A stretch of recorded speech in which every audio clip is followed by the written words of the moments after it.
Special chicken fry recipe. దీనికి మనం ఒక పెనం పెట్టుకొని ఆయిల్ వేసుకొని హీట్ చేసుకుందాం. ఇప్పుడు సన్నగా తరిగిన ఉల్లిపాయ ముక్కలు, కడిగి శుభ్రం చేసుకున్న 1/2 kg చికెన్ బాగా ఫ్రై చేసుకోవాలి. చికెన్లో ఉన్న పచ్చి వాసన మొత్తం పోవాలి. పసుపు, మిరప్పొడి వేసుకున్నాం, బాగా ఫ్రై చేసుకోండి.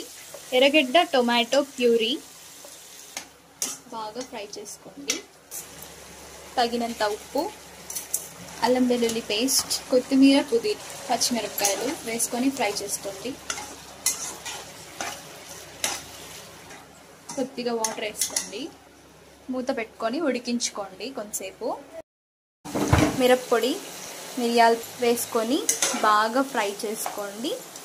చికెన్ ఫ్రై అనేది రెడీ అయిపోతుంది. మేము చెప్పిన ప్రాసెస్లోనే మీరు ట్రై చేయండి, చాలా బాగా జ్యూసీగా వస్తుంది. Please like, share and subscribe our channel. Thanks for watching.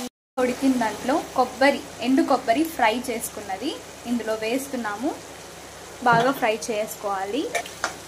కొబ్బరి వేయడం వల్ల టేస్ట్ ఎన్హాన్స్ అవుతుంది. నెక్స్ట్ ఇది మంచిగా థిక్గా కూడా, ముద్దగా కూడా వస్తుంది. చాలా బాగుంటుంది.